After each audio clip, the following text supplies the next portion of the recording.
Today's video, I want to take a look at some PlayStation 4 titles that are going a little bit under the radar. One of them has me very interested in Warborn, a mecha-based strategy title that looks really good. And then Disaster Report 4 Summer Memories, a brand new game coming from the guys over at NIS America, just got a demo release for it. It's also being developed by Granzella Inc., and that looks like a rather interesting title and should definitely have a little bit more attention, so I want to highlight that ahead of its official April 7th release. And then Doom Eternal just dropped yesterday, and we have been noted that it's a primarily online experience and will have free events and seasons, so we'll take a look at that at the end of this video. But first of all, I really want to talk all about Warborn, a game coming from Rare Drop Games as well as PewCube Limited. This is a rather cool title, and I am all for more mecha-based games because we don't see a lot of mecha titles these days, and this one is very different. It's not in the stylization of like a Gundam game, an action-oriented mecha title, even a Zone of the Enders or something like that.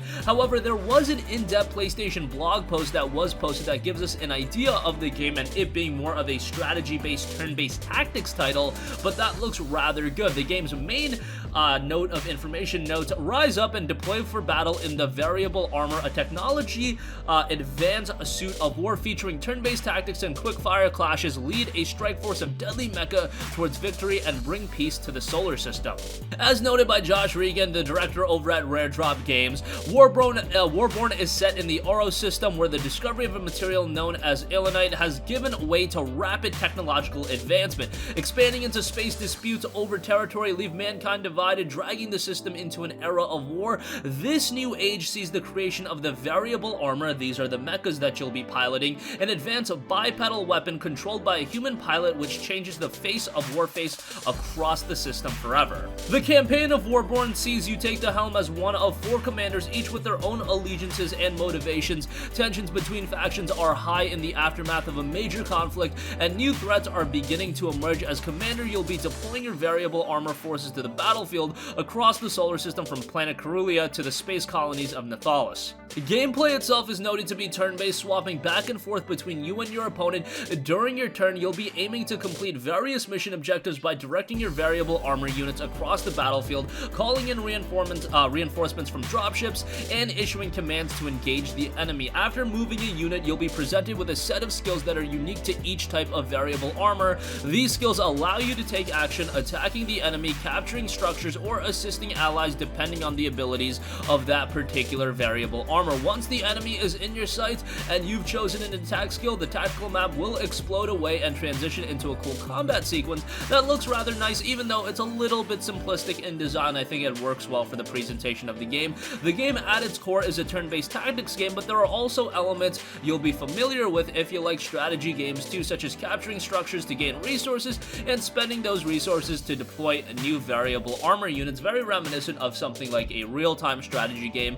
When we've taken the game to shows, players have often commented that Warborn is fairly easy to pick up and play, which I think is great, noted by the developer, but for those of you looking for more depth, there are plenty of advanced systems you can master to gain the upper hand.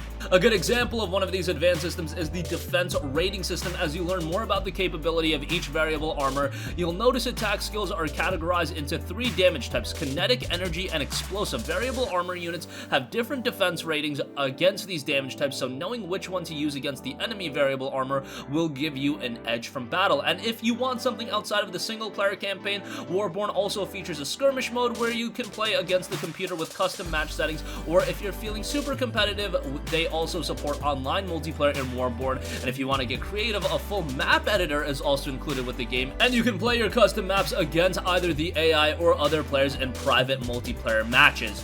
Warborn is a game that, yes, while it's a little bit simplistic in presentation, it's not like any of the design elements really completely blow me away. I think that simplistic look sometimes is a little bit cool, and honestly, some of the fluid animations look great, and I feel like that is one of the stronger elements of the title.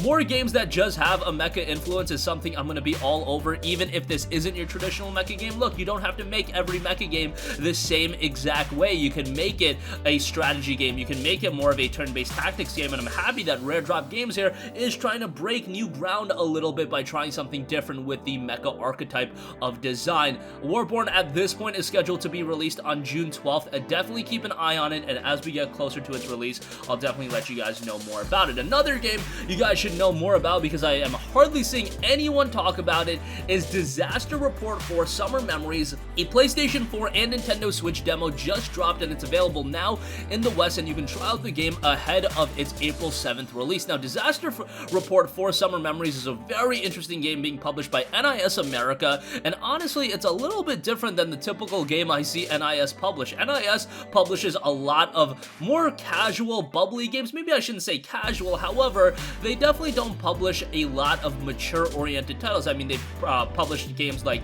Long Racer 1 and 2. Killer 7 is a little bit more of a mature title. Disgaea 5, Ys 8, The Silver Case, I guess, is one game you can look at as more of a mature title, but Disaster Report 4 looks to be on another level. It's set in the shadow of a massive earthquake. You must brave a destroyed city where your choices will determine who ultimately survives.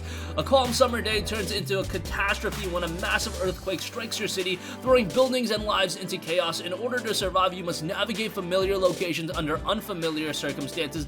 The fellow survivors you meet and crucial decisions you make will affect the course of your experience and ultimately determine how your journey through this crisis will end. The game's key features include stop, think, then act, evaluate each perilous situation, and make decisions that will impact your own safety as well as that of the others. Torn from the headlines, interact with realistic scenarios within a Japanese city devastated by an earthquake, including scenarios designed in collaboration with the Kobe City Fire Bureau.